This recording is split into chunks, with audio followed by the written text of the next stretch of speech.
Hello students, my name is Preeti. I belong to Delhi. I am a postgraduate in chemistry. Also, I have cleared joint CSIR NET 2024 exam with an All India rank 139. I have a teaching experience of 8 years. So, today I am discussing here a very important, a very crucial, very basic topic of our chemistry, and that is hybridization. Okay? Hybridization. Here in this lecture we will discuss some hybridization related topics. That is, firstly we will find the answer what is hybridization. Okay, then why we need hybridization, actually why we need not, why a molecule need hybridization. Then we will talk about benefit and result of hybridization, and finally we will see some examples to illustrate, to understand hybridization or how to find hybridization. Okay, so let us start. What is hybridization? See, we all know that molecules are formed by the overlapping of orbitals, right? Overlapping of orbitals. Now, orbitals can be of two types. This overlapping can be done by two types of orbitals. You can say कि atomic orbitals are involved in overlapping, or you can say hybrid orbitals are involved in overlapping. Okay, overlapping बनने होने से molecule formation होता है, ठीक है। अब molecule की फॉर्मेशन करने के लिए जो ओवरलैपिंग करने वाले ऑर्बिटल्स हैं वो या तो एटॉमिक ऑर्बिटल्स हो सकते हैं, हम सबको पता है एटॉमिक ऑर्बिटल्स कौन से होते हैं, एस है, पी ऑर्बिटल है, D orbital and F orbitals, ठीक है। उसी तरीके से अगर ये ऑर्बिटल्स इन्वॉल्व हैं मॉलिक्यूल फॉर्मेशन करने में, तो जो हमारा मॉलिक्यूल बनता है वो कंपैरेटिवली उसकी बॉन्ड स्ट्रेंथ जो होती है वो काफी वीक होती है एज कंपेयर अगर उसी मॉलिक्यूल की फॉर्मेशन करने में एटॉमिक ऑर्बिटल्स इन्वॉल्व ना होकर के हाइब्रिड ऑर्बिटल्स इन्वॉल्व होते हैं, तो वहां जो मॉलिक्यूल फॉर्मेशन होगा, जो बॉन्ड स्ट्रेंथ आएगी वो बहुत काफी अच्छी होगी, ठीक है। अब जब बॉन्ड स्ट्रेंथ अच्छी होती है तो क्या होता है, बॉन्ड स्ट्रेंथ अच्छी होने से बॉन्ड्स जो होंगे स्ट्रॉन्ग होंगे, और जब स्ट्रॉन्ग बॉन्ड्स होते हैं, ठीक है, हाइब्रिड ऑर्बिटल्स होने से, हाइब्रिड ऑर्बिटल से ओवरलैपिंग होने से बॉन्ड फॉर्मेशन स्ट्रॉन्ग होगी, ठीक है, स्ट्रॉन्ग बॉन्ड होगा। और जब बॉन्ड फॉर्मेशन स्ट्रॉन्ग होगा तो मॉलिक्यूल की जो प्रॉपर्टीज है ना, जो प्रॉपर्टीज है जैसे उनका मेल्टिंग पॉइंट हो गया, बॉइलिंग पॉइंट हो गया, ठीक है, वॉलेटाइल नेचर हो गया, मॉलिक्यूल की ज्योमेट्री हो गई, ये सब चीजें अफेक्ट होती है, राइट। तो इसका मतलब ये हाइब्रिड ऑर्बिटल्स कहीं ना कहीं हाइब्रिडाइजेशन से जो रिलेटेड हो रहा है, यानी कि बॉन्ड की या मॉलिक्यूल के स्ट्रक्चर को ही चेंज कर रहा है, इसी चीज को हमें अच्छे से समझना है, ठीक है। तो मैं बात करती हूँ कि हाइब्रिडाइजेशन क्या चीज है, what is hybridization. This is actually intermixing of atomic orbitals atomic orbitals of central atom, ठीक है। ध्यान दीजिएगा, इस बात को मैं एम्फेसाइज करूंगी यहाँ पर कि सेंट्रल एटम, कोई मॉलिक्यूल आपको दे दिया है, सपोज करो मैंने PCl5 आपके सामने रखा, ठीक है। इस मॉलिक्यूल में हमें पता है फास्फोरस हमारा सेंट्रल एटम का काम कर रहा है, और 5 chlorine atoms, 5 chlorine atoms are behaving like the side atoms, ठीक है। तो जो सेंट्रल एटम के जो एटॉमिक ऑर्बिटल्स हैं उनकी इंटरमिक्सिंग होगी, ठीक है, इंटरमिक्सिंग होगी, ओके। ये होता है व्हाट इज हाइब्रिडाइजेशन का answer, intermixing of the atomic orbitals of central atom, ठीक है। दो अलग अलग एटम नहीं, ध्यान रखिए, सिंगल एटम के एटॉमिक ऑर्बिटल्स का इन्वॉल्वमेंट, ठीक है। क्वेश्चन आता है व्हाई, ऐसा क्यों होगा, ऐसा इसलिए होता है to exchange characters, okay, to exchange characters, किसके कैरेक्टर्स, ऑर्बिटल्स के कैरेक्टर्स, ऑब्वियसली जो दो चीजें आपस में मिक्स हो रही हैं वो ऑर्बिटल्स हैं, उनके ऑर्बिटल्स के मिक्स होने से उनके कैरेक्टर्स में एक्सचेंज आता है, ठीक है। जैसे S अगर P के साथ मिक्स करता है, अगर S orbital is mixing with P orbital, so what is happening here, actually S is exchanging character with the P orbital and P is donating some its character to the S orbital, right। so अगर S D के साथ mix करता है तो इसका मतलब क्या है, इन दोनों के कैरेक्टर्स आपस में एक्सचेंज हो रहे हैं। तो ये है why का आंसर, ये है what is hybridization and this is why we need hybridization, ऐसा क्यों हो पा रहा है। अच्छा, क्यों हो रहा है, एक्सचेंज ऑफ कैरेक्टर्स की वजह से, तो हमें पता होना चाहिए रिजल्ट ऑफ हाइब्रिडाइजेशन क्या होगा और इसका बेनिफिट क्या होगा, ठीक है भाई। एक्सचेंज हो रहा है कैरेक्टर्स का, तो उससे फायदा क्या हो रहा है, उससे फायदा ये हो रहा है कि यहाँ पर एटॉमिक ऑर्बिटल्स के इंटरमिक्सिंग से we will get some new set of orbitals. Okay, atomic orbital अब अपनी आइडेंटिटी खो देंगे और अब वो एक नई चीज में कन्वर्ट हो जाएंगे. They will give a new set of orbitals, and that new set of orbitals is nothing that are your hybrid orbitals. ठीक है, that are your hybrid orbitals, right? Result मिल क्या हमें हाइब्रिड ऑर्बिटल्स मिलते हैं अगर इंटरमिक्सिंग होती है. अब इसका बेनिफिट जानते हैं. हाइब्रिड ऑर्बिटल से ओवरलैपिंग हमने बताया अभी अभी कि ओवरलैपिंग अगर हाइब्रिड ऑर्बिटल्स के द्वारा हो रही है तो वो काफी स्ट्रांग होती है, जो बॉन्ड स्ट्रेंथ को अफेक्ट करती है, जिससे मॉलिक्यूल की ओवरऑल प्रॉपर्टी अफेक्ट होती है. समझ आती है इतनी बात हमें? ठीक है, चलिए आगे चलते हैं. हम इस हाइब्रिडाइजेशन को और भी ज्यादा समझते हैं. अच्छा, इससे पहले मैं आपको एक पॉइंट बता देती हूँ कि जब दो चीजें मिक्स करेंगी, दो या दो से ज्यादा चीजें मिक्स करेंगी तो हाइब्रिड ऑर्बिटल्स मिल रहे हैं हमें. कितने हाइब्रिड ऑर्बिटल्स मिलेंगे ये डिपेंड करता है कितने एटॉमिक ऑर्बिटल्स वहां पर मिक्स हुए हैं. ठीक है, जितने एटॉमिक ऑर्बिटल्स मिक्स होंगे उतने ही हाइब्रिड ऑर्बिटल्स हमें मिलेंगे. एग्जांपल के तौर पर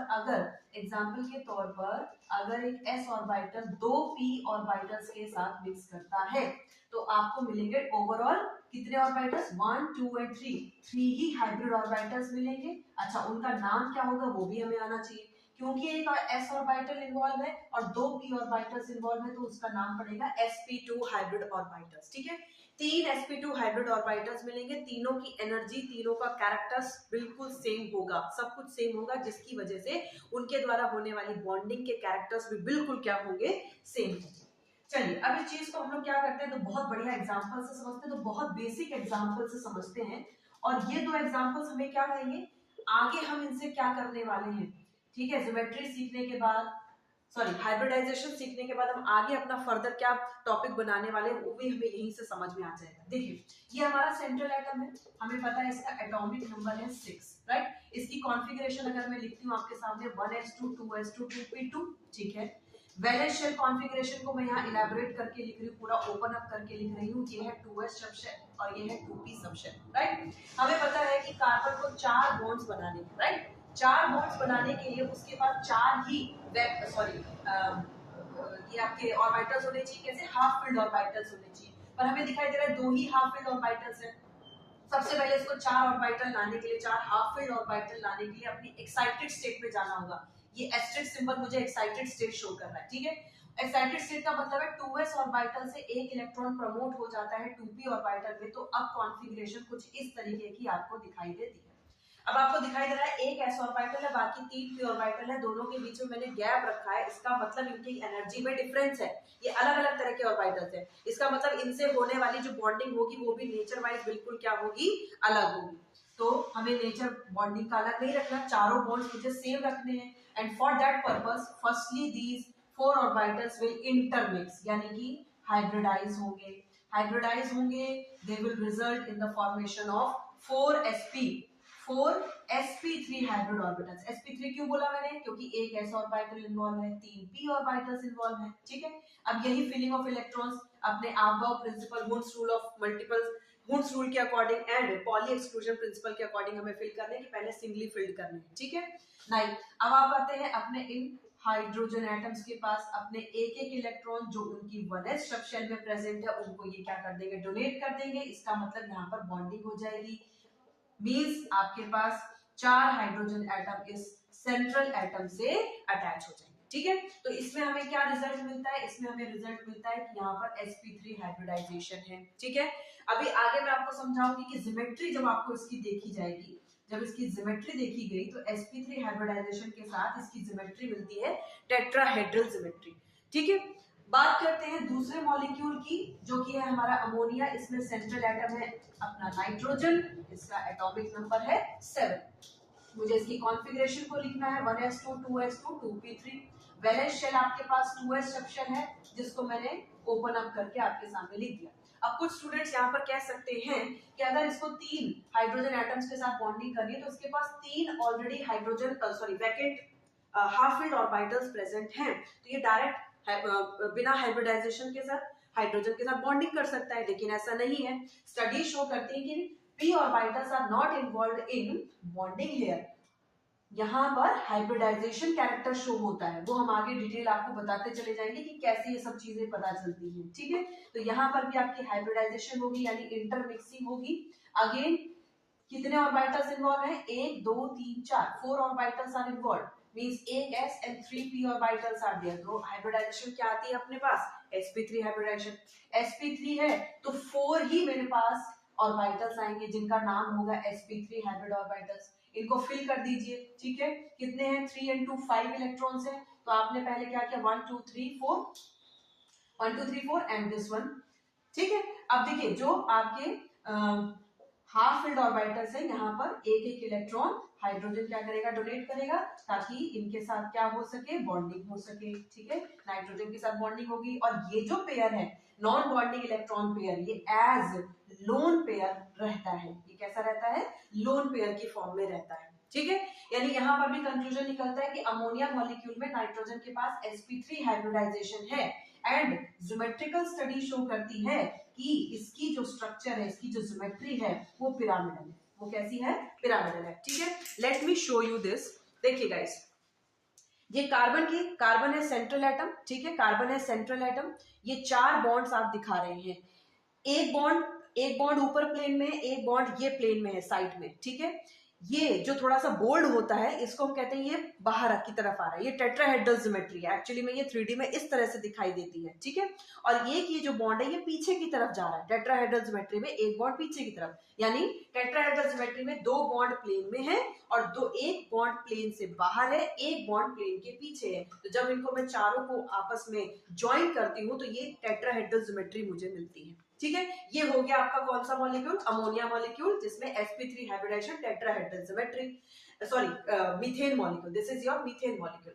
कम to the ammonia molecule. Ammonia molecule में भी हमने क्या देखा, sp3 हाइब्रिडाइजेशन है, लेकिन इस हाइब्रिडाइजेशन के बावजूद यहाँ पर जो ज्योमेट्री है वो कौन सी आती है, पिरामिडल। कैसी ज्योमेट्री आती है, पिरामिडल, जो कि देखने में इस तरह की होती है, ठीक है। यहाँ पर जो ऊपर वाला बॉन्ड था वो नहीं है, उसकी जगह लोन पेयर है। ऊपर वाला बॉन्ड किसमें था, अपने इस मॉलिक्यूल में था। यहाँ पर ये ऊपर वाला बॉन्ड जो था वो यहाँ पर नहीं है, ठीक है, अमोनिया में वो नहीं है। तो इस बॉन्ड की जगह यहाँ पर क्या एग्जिस्ट कर रहा है, लोन पेयर। बाकी 3 बॉन्ड्स बिल्कुल वैसे ही हैं। ये बॉन्ड प्लेन में है, ये बॉन्ड प्लेन के बाहर है और ये बॉन्ड प्लेन के पीछे है। इस टाइप की ज्योमेट्री को हम क्या बोलते हैं, पिरामिडल ज्योमेट्री बोलते हैं, ठीक है गाइस।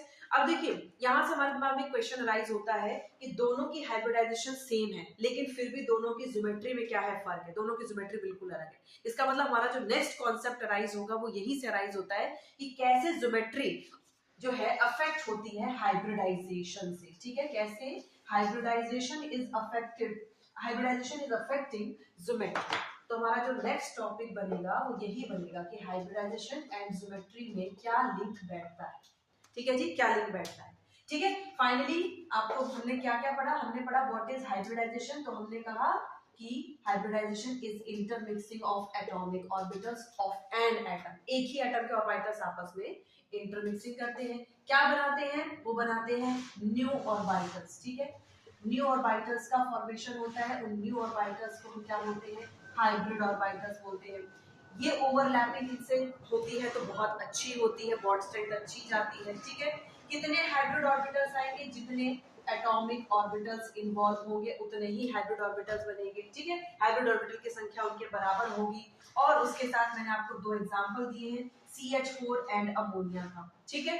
तो ये तो हो जाता है लॉन्ग मेथड, जिसके थ्रू हमने ओवरऑल निकाला कि भाई ऐसे ऐसे हम हाइब्रिडाइजेशन निकाल सकते हैं। लेकिन एग्जाम में इतना टाइम हमारे पास नहीं होता, हमें कुछ क्वेश्चंस में बहुत फटाक से जवाब देना होता है। उसके लिए आपके पास एक मेथड होता है जिसे हम स्टीरिक नंबर मेथड बोलते हैं, SN, ठीक है। एक मेथड इसी का ट्रिक लगा लीजिए, इसे स्टीरिक नंबर मेथड बोलते हैं। स्टीरिक नंबर के लिए हमें एक नंबर फाइंड आउट करना होता है, जिसके लिए फॉर्मूला है कुछ इस टाइप का, ठीक है। फॉर्मूला है ये वाला। अब देखिए इसमें क्या मतलब है, this is the valence electrons of the central atom, valence electrons. This is, M का मतलब क्या होता है, मोनोवैलेंट साइड एटम्स, ठीक है। ऐसे साइड एटम्स जिनकी वैलेंसी क्या है, 1 है, ठीक है, वो है side atoms, monovalent side atoms. C क्या है, अगर मॉलिक्यूल पर कोई कैटायनिक चार्ज है, पॉजिटिव चार्ज है, तो वो आपको सब्ट्रैक्ट करना है, पॉजिटिव चार्ज के लिए बोल रखा है ये। A फॉर क्या है, एनायनिक चार्ज, यानी कोई मॉलिक्यूल आपको नेगेटिव चार्ज के साथ दिया गया, नेगेटिव चार्ज के साथ दिया गया, तो वो चार्ज आपको क्या करना होता है, ऐड करना होता है। ठीक है। अब देखिए यही से मैं इसको एक आपके अमोनिया मॉलिक्यूल के थ्रू ही इसको हम लोग वेरीफाई करते हैं। sp3 हमने फाइंड आउट किया था, चलिए इसमें फाइंड आउट करते हैं। देखिए हाफ लगाया, इसके लिए हम स्टीरिक नंबर निकालते हैं, ठीक है। हाफ वैलेंस शेल में अमोनिया के कितने इलेक्ट्रॉन्स, एटॉमिक नंबर कितना होता है 7 होता है, कॉन्फ़िगरेशन लिखोगे 2 एंड 5 तो 5 वैलेंस इलेक्ट्रॉन्स आ गए। मोनोवैलेंट एटम्स कितने हैं, वैलेंसी हाइड्रोजन की 1 होती है, मोनोवैलेंट है, प्लस किया हमने 3। कोई मॉलिक्यूल पर चार्ज नहीं है, ना कैटायनिक ना एनायनिक, ठीक है, तो मतलब आगे कुछ नहीं लेना। 5 + 3 8 डिवाइडेड बाय 2 मतलब कितना आ जाता है 4। अब इस 4 को देखो हाइब्रिडाइजेशन से कैसे बदलेंगे, हमें सीरियल वाइज चलना है, पहले s ऑर्बिटल्स लेने हैं, फिर p ऑर्बिटल्स, फिर d orbitals and so on. s orbital सिर्फ एक होता है, p ऑर्बिटल्स 3 होते हैं, d ऑर्बिटल्स कितने होते हैं 5 होते हैं, ठीक है।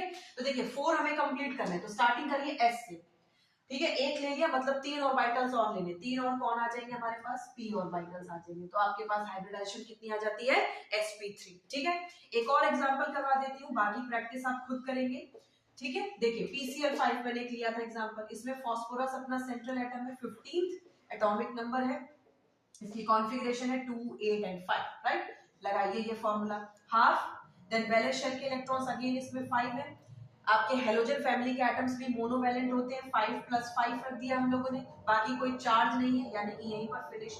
10 डिवाइडेड बाय 2 कितना आएगा 5, तो मुझे 5 कंप्लीट करने हैं ऑर्बिटल्स, तो देखिए कैसे होगा, पहले एक s ऑर्बिटल लिया, बचे 4 मतलब 3 p ले लिए, टोटल कितने हो गए 3 + 1 4, एक ऑर्बिटल और लिया जाएगा d ऑर्बिटल्स, ठीक है। यानी इसकी हाइब्रिडाइजेशन निकल के आएगी अपने पास sp3 हाइब्रिडाइजेशन। तो इस तरीके से हम एग्जाम में टू द पॉइंट फटाफट आंसर निकाल सकते हैं कि हाइब्रिडाइजेशन कौन सी होगी।